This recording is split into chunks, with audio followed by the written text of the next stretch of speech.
Hello বন্ধুরা, সবাই কেমন আছো? আশা করি সবাই ভালো আছো। আমিও খুব ভালো আছি। দেখো আজকে কী রেসিপি করবো সেটা তোমাদের সঙ্গে শেয়ার করছি। আমি তো কম বেশি সবই শেয়ার করে এটাও করছি।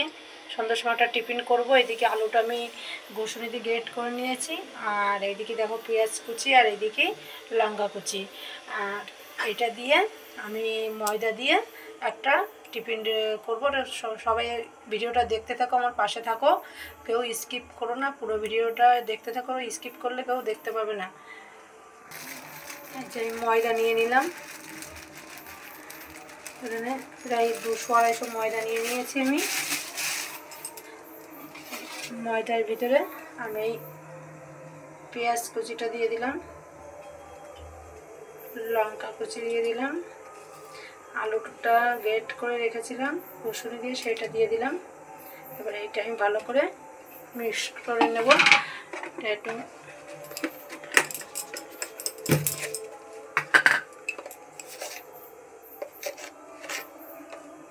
পরিমাণ মতন নুন দিতে হবে।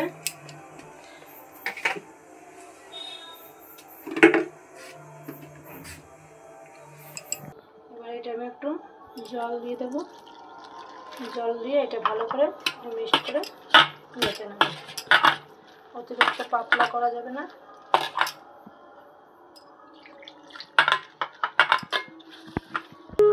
দেখো আমি আলুর পরোটা বানাবো।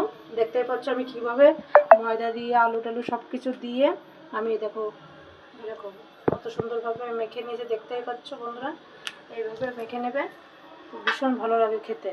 এই খাবারটা একদিন করে খেয়ে নেবে, খুব ভালো লাগে। এবার আমি ওইদিকে কড়াইটা বসিয়ে দিয়েছিলাম, কড়াইটা গরম হয়ে গেছে। অল্প করে তেল দিয়ে দিলাম।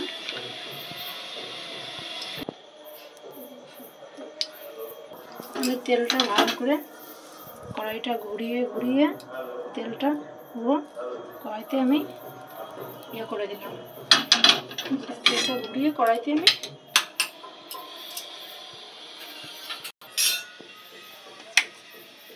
এবার এটা আমি তেল গরম হয়েছে, এবার দিয়ে দিলাম। আমি বেশি দেবো না, এই বেশি করতে 2 হাতার অল্প একটু নিয়ে দিলাম। দিয়ে এইটা ভালো করে এরকম করে খুন্তির সাহায্যে আমি এরকম করে পাতিয়ে দিলাম। গোল করে রাউন্ড ফিগারে একদম পাতিয়ে দেবো।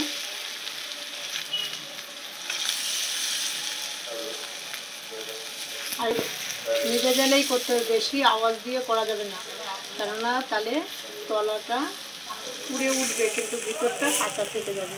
দেখতেই পাচ্ছি আমি গ্যাসটা কিন্তু লোতে দিয়ে করছি, গ্যাসটা বেশি ফুল দিয়ে করা যাবে না। এটা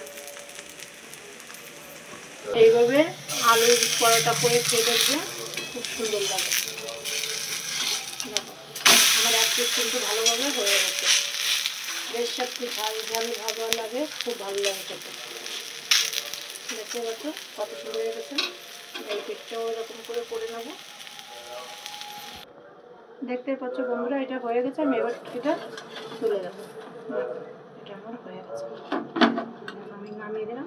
ঠিক এইভাবে আমি বাকি কটাও করে দিলাম। তেল দিয়ে দিলাম। এবারে কড়াইটা ঘোরানো লাগবে না, কড়াইটা এমনি গরম হয়ে গেছে, তেলটা আর ঘুরিয়ে দেওয়া লাগবে না, এমনিতেই হয়ে যাবে।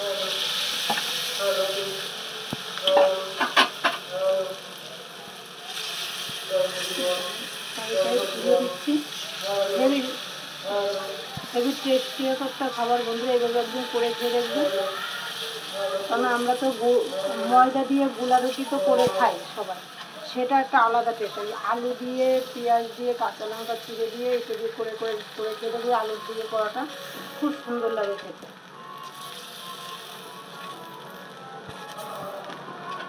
আসলে এটাকে পরাটা, আলুর পরাটাও বলে, কেউ আবার আলু দিয়ে গুলা রুটিটাও বলে, যে এক একজন এক একটা নাম বলে। আমি অবশ্যই এটাই বলি। এবার তোমরা বন্ধুরা কি বলো সেটা কমেন্টে জানাবে, তোমরা এটাকে কী নাম বলো। দেখো বন্ধুরা, আমার এটাও হয়ে গেছে, এটাও আমি তুলে দেবো। দেখো একটুও কিন্তু লাগেনি, একদম তলা ছেড়ে দিয়েছে। আমার বাকি কটা সব একইভাবে করা হয়েছে, এটাও হয়ে গেছে, এটা আমি তুলে নেব। এটা দেখতে পাচ্ছ বন্ধুরা, আমার বাকি সবকটা দেখো, এই দেখো সবকটা আমার হয়ে গেছে, দেখাই দিচ্ছি তোমাদের। এই দেখো 3 পিসই করেছি, এই দেখো সবকটা আমার হয়ে গেছে, সবকটা আমি একই পিসে করে নিয়েছি। দেখো কেমন হয়েছে অবশ্যই একটু কমেন্ট করে জানাবে বন্ধুরা। সবাই ভালো থাকবে, সুস্থ থাকবে, সবাইকে টাটা।